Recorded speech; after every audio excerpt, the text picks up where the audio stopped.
할렐루야. 여러분 반갑습니다. 여러분 지난 한 주도 여러분 믿음 안에서 승리하시고 오늘도 거룩한 주님의 날을 맞아서 주님 주실 은혜를 사모하고 또 예배를 소중히 여기고 무엇보다 주님을 사랑하는 마음으로 주님 앞에 나온 여러분 모두에게 오늘도 하나님이 주시는 큰 은혜와 평강이 여러분의 삶에 늘 충만하시기를 주님의 이름으로 간절히 축원합니다. 우리 옆에 분과 인사 나누겠습니다. 하나님은 당신을 사랑하십니다. 사랑하고 축복합니다. 네. 저는 오늘 집사님이 봉독해 주신 본문 말씀을 가지고 회복에서 사명으로라는 제목으로 하나님의 말씀을 전하려고 하는데요. 오늘도 이 말씀을 통해서 하나님의 마음과 뜻을 깨닫고 하나님이 원하는 모습으로 세워지는 은혜가 말씀을 전하는 저나 여러분 모두 가운데 함께 하시기를 주님의 이름으로 간절히 축원합니다. 저는 지난 부활주일 이후부터 부활하신 예수님이 앞으로 어떤 일을 했는지를 행적을 우리가 시간마다 지금 살펴보고 있는데요. 특별히 예수님은 부활하셔서 제자들을 찾아가셨습니다. 낙심 속에 엠마오로 가는 제자들을 찾아가서 소망으로 다시 예루살렘으로 가게 하셨고, 또 두려움 가운데 문을 꼭 잠그고 벌벌 떠는 제자들을 찾아가셔서 그들에게 평강을 주셨고, 또 의심하는 제자 도마에게 찾아가서 확신을 주셨고, 또 지난주에는 삶의 의욕을 잃고 절망 가운데 옛 삶의 터전인 갈릴리로 돌아가서 물고기를 잡았지만 한 마리도 잡지 못했던 실패한 베드로를 찾아가서 그의 빈 그물을 채워주시며 그들을 회복시켜 주신 예수님의 모습을 우리가 살펴볼 수 있었습니다. 여러분, 사람이 몸이 아프면 어디에 가죠? 병원에 가잖아요. 병원에 가서 몸을 치료하는 이유가 어디 있을까요? 단순히 내 아픈 그 순간을 잃어버리고 통증을 없애려고 병원에 간 게 아니라 아픈 몸을 건강을 회복해서 일상으로 돌아가기 위해서 우리가 치료받잖아요. 운동선수도 운동하다가 다치면 꼭 치료를 받습니다. 그 치료를 받는 이유는 단순히 통증을 없애기 위해서 치료받는 것이 아니라 건강을 다시 회복해서 어디로? 그라운드로, 경기장으로 다시 가기 위해서 치료를 받잖아요. 여러분, 하나님도 마찬가지입니다. 하나님께서 영적으로 병들고 지친 제자들을 찾아가셔서 그들에게 다시금 소망을 주고 그들에게 다시금 믿음을 불러일으키고 그들에게 다시금 사랑을 깨닫게 하심으로 그들을 회복시켜 주신 이유가 어디 있느냐? 단순히 회복에 있는 것이 아니라 회복된 그들을 다시 세상 속으로 보내시려고, 사명의 사람으로 만들려고 하나님이 제자들을 찾아가시고 그들을 회복시켜 주신 줄로 믿습니다. 바로 그러한 사실을 잘 보여주는 본문 말씀이 바로 오늘 우리가 읽은 본문 말씀이에요. 오늘 우리가 읽은 말씀도 부활하신 예수님이 제자들을 찾아가서 말씀하신 내용들입니다. 특별히 오늘 말씀의 배경은 부활하신 예수님이 제자들을 처음 찾아가서 만났던 장면을 이야기해주고 있는데, 마가는 단순히 한 번의 만남을 기록한 것이 아니라 여러 차례 제자들을 찾아오셔서 그들에게 하신 말씀을 종합해서 요약해서 오늘 말씀에서 기록해주고 있다는 거예요.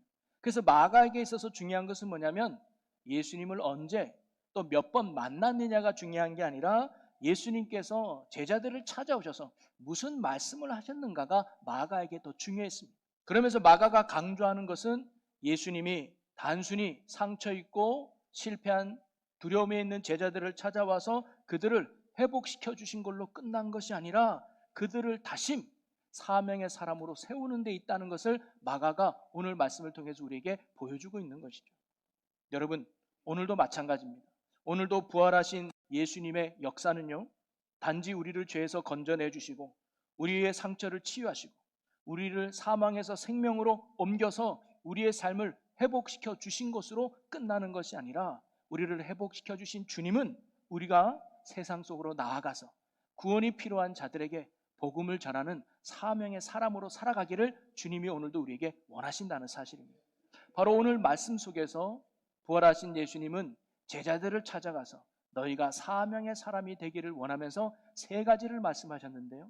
오늘 그 세 가지의 말씀이 무엇인지를 살펴보면서 오늘 저와 여러분도 구원받은 인생에서, 회복된 인생에서 넘어서 사명의 사람으로 세워지는 은혜가 오늘 우리 모두에게 있기를 주님의 이름으로 간절히 축원합니다. 먼저 예수님은 제자들에 찾아가서 첫 번째로 그들의 믿음 없음을 책망하면서 믿음 있는 사람이 되라고 말씀하셨어요. 자, 14절 말씀을 같이 읽어보겠습니다.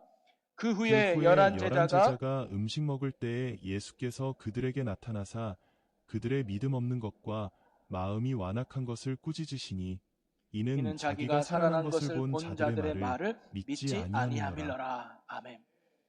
예수님은 너희들 왜 그렇게 믿음이 없니라고 믿음 없음을 책망했어요?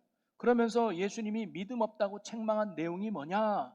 그것은 예수님을 부활하심을 본 사람들의 말을 제자들이 믿지 않았기 때문입니다. 여러분, 예수님이 부활하셨다는 것을 전한 사람들이 누구냐?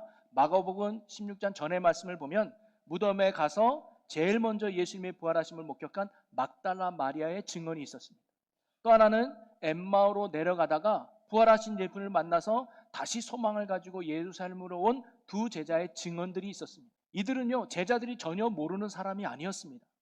평소에도 함께 지내며 잘 알고 있던 소위 믿을 만한 사람들이었습니다. 그런데 그들의 전할 말, 즉 그들이 전한 부활의 소식은 제자들이 믿지 않았다는 것이, 그들의 마음속에는 이미 불신앙, 부활하신 주님을 믿지 않고자 하는 불신앙이 그들의 마음에 굳게 자리 잡고 있었습니다. 그래서 예수님은 그들의 마음이 완악하다라고 말씀하셨거든요. 완악하다라는 말은 단순히 이해가 안 된다, 몰랐다는 뜻의 의미의 말씀이 아닙니다. 마음을 굳게 닫고 아예 믿지 않으려고 하는 마음의 상태를 완악하다라고 말하는 겁니다. 증거는 충분했습니다. 소위 평소에 믿을 만한 사람들의 증언이었기 때문에 믿을 법도 했습니다.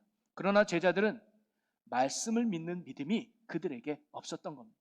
봐야지만 믿으려고 하고 내가 경험해야지만 믿으려고 했지 말씀 자체를 믿지 않으려고 했어요. 어쩌면 예수님이 말씀하신 길가와 같이 굳은 마음이 제자들의 마음이었던 것이죠. 사랑하는 성도 여러분, 예수님은요, 우리가 사명의 사람이 되기 위해서 먼저 우리가 믿음의 사람이 되기를 원하십니다. 왜냐하면 믿음이 먼저 회복돼야 우리가 사명을 감당하는 사람이 될 수 있기 때문입니다. 예수님이 제자들에게 믿음을 먼저 체크하신 이유는 너희들이 믿는 사람이 돼야 복음에 전하는 사명자가 될 수 있었다는 거예요. 그리고 그 믿음의 내용은 뭐냐면 눈에 보이는 것이나 내가 경험하는 것을 믿는 것이 아니라 바로 그들이 전해준 말, 증언을 믿는 거예요. 즉 하나님의 말씀을 믿음에 있는 줄로 믿으시기를 바랍니다. 때는 내 눈에 보이지 않아도 내 손으로 만져지지 않는다 할지라도 우리는 주님의 말씀을 신뢰하며 그 말씀대로 이루어질 것을 믿는 그 믿음이 있을 때 우리는 사명의 사람이 될 수 있는 것이죠. 여러분, 오늘 우리는 어떤가요? 내가 보지 않으면, 내가 직접 경험하지 않으면 어떤 말씀도 믿지 않으려고 하는 불신앙의 마음이 혹시 우리 안에는 없습니까? 여러분, 성경이 말하는 진짜 믿음은 보는 것에 근거한 믿음이 아니라 말씀에 근거한 믿음인 줄로 믿으시기를 바랍니다. 바로 사명을 감당하는 사람은 능력이 많은 사람이 아니라 말씀을 믿는 사람입니다. 우리가 말씀을 신뢰하는 믿음 위에 굳게 설 때 우리는 하나님께서 맡기신 사명을 끝까지 감당하는 사명의 사람으로 살아가게 될 줄로 믿습니다. 그러니 오늘 저와 여러분이 내 귀에 들리는 말씀, 내 눈에 보이는 말씀을 그냥 흘러보내는 자들이 아니라 하나님께서 지금 나에게 주시는 살아있는 말씀으로 믿고 그 말씀에 내 삶을 맡기고 순종하는 말씀을 믿는 사람이 저와 여러분이 되기를 주님의 이름으로 간절히 축원합니다. 이렇게 예수님은 그들의 믿음을 점검하신 후에 그들에게 구체적인 사명을 말씀하셨는데요. 그게 15절입니다. 우리 15절 같이 읽어봅니다. 또 이르시되 너희는 온 천하에 다니며 복음을 전파하라. 바로 믿음을 체크하신 후에 너희들이 이제 말씀을 믿는 자가 된다면, 이제 내 눈에 보이는 예수가 보이지 않아도 말씀을 믿는 자가 된다면 너희들이 이제 복음을 전하는 자가 되라 라고 예수님이 말씀하세요. 구체적인 사명이 뭐냐? 바로 복음을 전하라는 거예요. 그러면서 예수님은 오늘 본문에서 복음 전파의 아주 중요한 세 가지 원리를 우리에게 가르쳐주고 있습니다. 첫째는 뭐냐면 무엇을 전할 것이냐, 둘째는 누구에게 전할 것이냐, 셋째는 어떻게 전할 것인가를 오늘 예수님이 말씀하고 있거든요. 첫 번째, 무엇을 우리는 전해야 될까요? 전도하는 내용이 뭐냐? 그것은 예수님이 복음을 전파하라 라고 말씀하고 있습니다. 우리가 전할 내용이 복음이라는 거예요. 여러분, 복음의 뜻이 뭐냐면 기쁜 소식이거든요. 복된 소식이라는 거예요. 그러면 기쁜 소식이 뭘까요? 예수 그리스도가 복음인 줄로 믿습니다.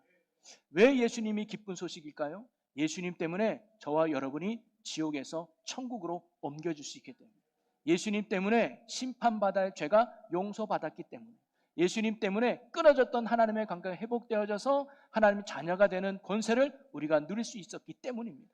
그래서 예수님을 복음, 기쁨의 소식이라고 말하는 거고요. 우리는요, 바로 복음 되시는 예수 그리스도 통해 구원받은 자들인 줄로 믿습니다. 그리고 예수 복음을 통해서 새로운 삶을 얻게 된 하나님의 자녀가 된 줄로 믿습니다. 그래서 하나님이 내 아버지가 되셔서 이제는 하나님이 주시는 은혜 안에서 천국을 누리는 천국 백성이 된 줄로 믿습니다. 그런데 우리 주님은요, 우리가 이렇게 복음을 누리는 사람으로만 머물러 있기를 원치 않으십니다. 이제는 나아가서 우리가 누리는 이 복음을 이제는 나누고 전하는 자가 되기를 원한다는 것이죠. 그리고 이 복음은 단순히 복받아라, 성공한다, 잘 될 겁니다, 이런 세상의 성공을 말하지 않습니다. 복음의 핵심은 다름이 아니라 죄의 사함과 회개, 예수 그리스도를 믿는 데 있는 줄로 믿으시기를 바랍니다. 바로 내 죄를 사하는 십자가의 사랑과 부활의 능력인 예수 그리스도를 전하는 것, 그것이 바로 기쁜 소식이라는 거예요. 여러분, 이거보다 더 기쁜 소식이 어디 있겠습니까? 우리가 이 땅에서 성공하고 출세하고 많은 것을 얻었다 할지라도 지옥 가면 그게 무슨 소용이 있겠습니까? 그러나 비록 이 세상에 실패한 인생을 살았다 할지라도 그 영혼이 구원받아서 천국에 간다면 그것만큼 기쁜 소식이 어디 있을까요? 예수 그리스도, 그분이 우리의 복음 되시는 기쁜 소식이 될 줄로 믿습니다. 우리는 이 기쁜 소식을 나만 누리는 게 아니라 전하는 자가 되어야 된다는 거죠. 그러면 누구에게 이 기쁜 소식을 전해야 될까요? 대상이 누굴까요? 오늘 예수님은 온 천하 만민에게 복음을 전하라고 말합니다. 당시 유대인들은요, 하나님의 구원이 자기 민족에게만 해당된다고 생각했어요. 그런데 예수님은 모든 민족, 모든 사람에게 구원의 문이 열려 있다고 가르쳐 주신 겁니다. 그러면서 사도행전 1장 18절에는 누구에게 이 복음이 전해져야 되는가를 이야기해 주고 있어요. 우리 사도행전 1장 8절을 우리 같이 읽어보겠습니다. 오직 성령이 너에게 임하시면 너희가 권능을 받고 예루살렘과 온 유대와 사마리아와 땅끝까지 이르러 내 증인이 되리라 하시니라. 아멘. 모든 지역에 복음을 전해야 되고 모든 사람들에게 복음을 전해야 된다. 오늘날 우리에게 적용해 본다면 예루살렘은 우리 가정입니다. 가정 안에도 복음이 필요한 사람에게 전해야 된다. 또 유대는 어딜까요? 우리 지역 충주 땅을 의미할 수 있습니다.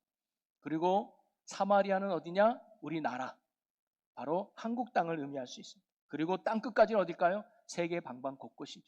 그래서 우리가 직접적이든 간접적이든 우리는 가정 선교 또는 지역 선교, 민족 선교, 그리고 세계 선교에 힘써야 될 줄로 믿습니다.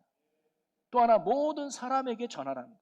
여기서 모든 사람은 내가 좋아하는 사람도 있을 것이고 내가 싫어하는 사람도 있을 것이고 나에게 잘해주는 사람도 있고 나를 힘들게 하는 사람도 있을 것입니다. 그 사람이 어떤 사람인가는 중요하지 않습니다. 좌파냐 우파냐 살인자냐 뭐 나를 잘해주는 친구냐, 그 사람이 어떤 사람인가는 중요하지 않습니다. 정말로 중요한 건 그 사람도 구원받아야 될 복음의 대상이라는 것을 우리는 잊지 말아야 된다는 거예요. 우리가 이런 영적인 눈을 뜰 때 우리는 비로소 모든 사람들에게 복음을 전할 수 있는 것이죠. 우리가 이러한 마음과 자세를 가지고 우리 주변에 복음이 필요한 자들을 위해서 늘 기도하고 복음을 전하는 자들이 되어서 그들이 예수 그리스도의 구원 얻도록 힘쓰는 저와 여러분 모두가 되기를 주님의 이름으로 간절히 축원합니다. 그리고 예수님은요, 어떻게 이 복음을 전할지도 말씀합니다. 어떻게 전해야 되는가? 예수님은 온 천하에 다니며 전하라고 하셨어요. 여러분, 복음은요, 가만히 앉아 있다고 저절로 전해지는 게 아니죠.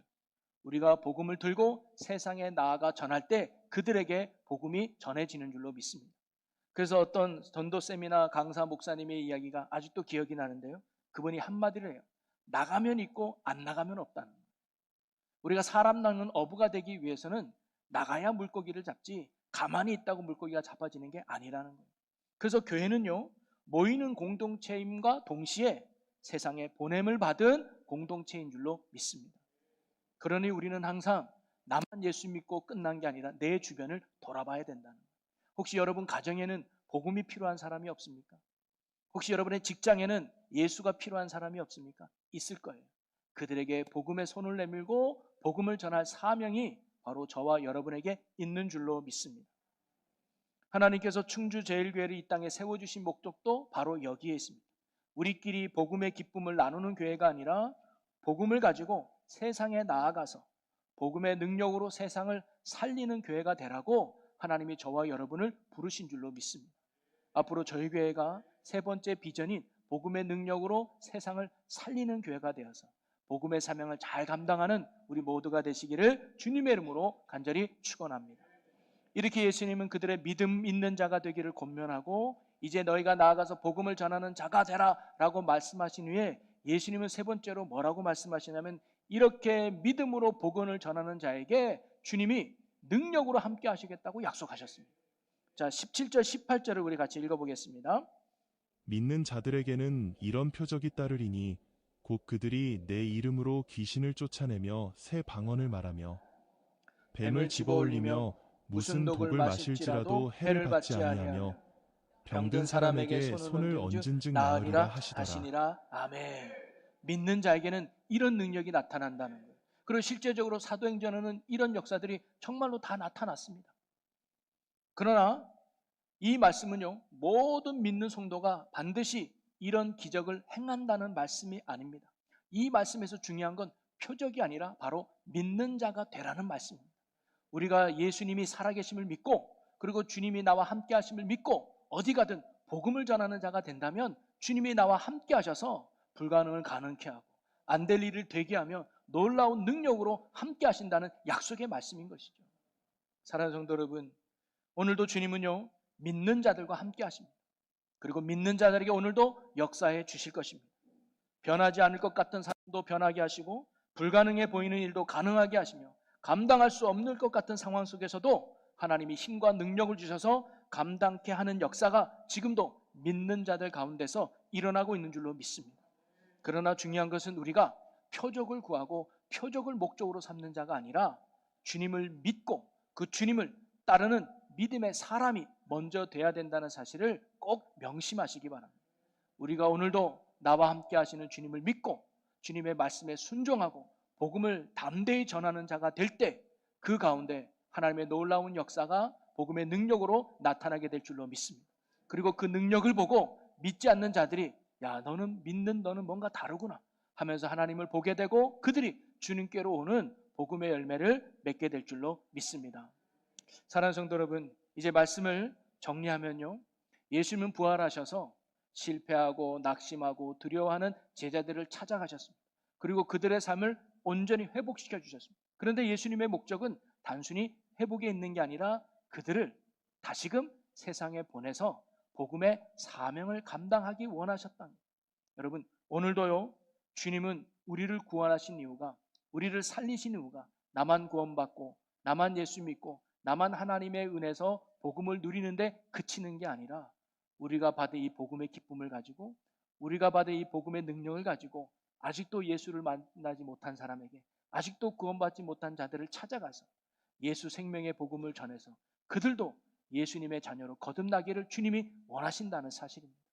오늘 우리가 그러기 위해서 주님의 말씀을 되새기면서 말씀을 믿는 저와 여러분이 되고 누구든지 복음을 담대히 전하는 저와 여러분이 되고 그리고 주님이 오늘도 나와 함께 하셔서 능력이 됨을 믿고 우리가 은혜 받은 데서 머무르지 않고 은혜를 이 땅에 흘러보내는 이 시대의 사명을 감당하는 복음의 선한 일꾼으로 쓰임받는 저와 여러분 모두가 될 수 있기를 주님의 이름으로 간절히 축원합니다.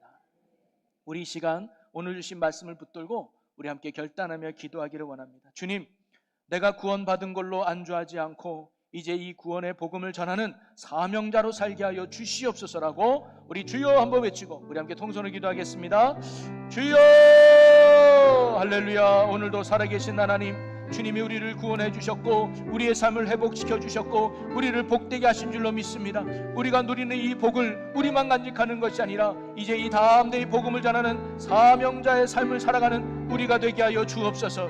내가 만난 예수를 전하고 내가 만난 그 주님의 기쁜 소식을 담대히 전하는 복음의 일꾼으로 쓰임받는 우리가 되게 하여 주옵소서. 그럴 때 더 큰 하나님의 역사와 능력이 우리의 삶에 오늘도 넘치게 될 줄로 믿습니다. 복음을 담대히 전하며 우리가 회복의 자리에서 사명의 자리로 나아가는 믿음의 선한 종들 되게 하여 주시옵소서. 아멘. 주님 믿습니다. 할렐루야. 사랑과 은혜가 풍성하신 아버지 하나님, 우리를 주님의 사랑과 은혜로 우리의 영혼을 회복시켜 주시고 우리를 하나님의 귀한 자녀 삼아주심에 감사합니다. 이제 우리가 구원과 회복의 자리를 넘어서 사명의 자리로 나아가는 우리가 되게 하여 주시옵소서. 우리가 말씀을 언제나 믿는 믿음의 사람이 되게 하시고 복음을 누리는 데만 머물지 않고 이 기쁜 복음을 전하고 나누는 믿음의 증인으로 살아가게 하여 주시옵소서. 그래서 우리 교회가 이 시대의 복음의 능력으로 많은 영혼을 살리는 교회와 성도들이 되게 하여 주시옵소서. 오늘도 우리가 주님의 십자가의 사랑과 은혜를 묵상하며 성찬식을 함께 하려고 합니다. 이 성찬식을 통해서 다시금 우리의 마음에 예수 복음이 다시금 능력으로 굳게 세워지는 은혜의 시간이 되게 해 주옵소서. 오늘도 우리의 능력이 되시는 우리 주 예수 그리스도의 이름으로 기도하옵나이다. 아멘.